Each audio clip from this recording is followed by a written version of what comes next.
আসসালামু আলাইকুম। আজকে দেখাচ্ছি সবার প্রিয় এবং পছন্দের কেক তৈরি। এভাবে আপনাদের সোনামণিদের জন্মদিনে কেক তৈরি করে নিতে পারবেন।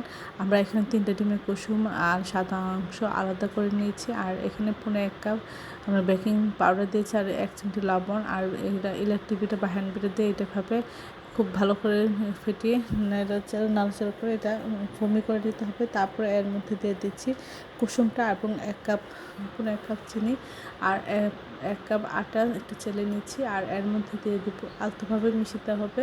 এর মধ্যে দিয়ে দিচ্ছি আধা কাপ রান্নার রেগুলার তেল। সব কিছু খুব আলতোভাবে মিশিয়ে নিতে হবে যেন ফোম ভাবটা নষ্ট না হয়। যে পাত্রে দিব সেটাতে আমরা তেল ব্রাশ করে একটু ট্যাপ করে নিচ্ছি আর এভাবে চুলায় আমরা ২৫ থেকে ৩০ মিনিট বেক করে নেব। আর টপিক্যাল কেকের যে ক্রিম পাউডার সেটা নিয়ে এসেছি। আমি এখানে ডাইরেক্ট চিনি দিয়েছি, আপনারা চিনিটা ব্লেন্ড করে পাউডার দিতে পারেন।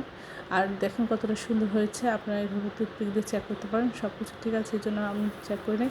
এভাবে মাঝখানে কেটে আমরা মাঝখানে একটু ক্রিম দিয়ে ওপরে আমরা ডেকোরেশন করে নেব।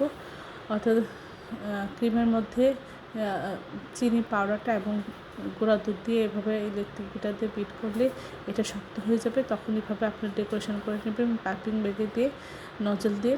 আর তারপরে যে ডেকোরেশনের যে পুঁতি পাওয়া যায় সেটা দিয়ে আমরা এটা ডেকোরেশন করে নিচ্ছি। অসম্ভব সুন্দর হয়েছিলো আর খেতে অসাধারণ হয়েছিলো।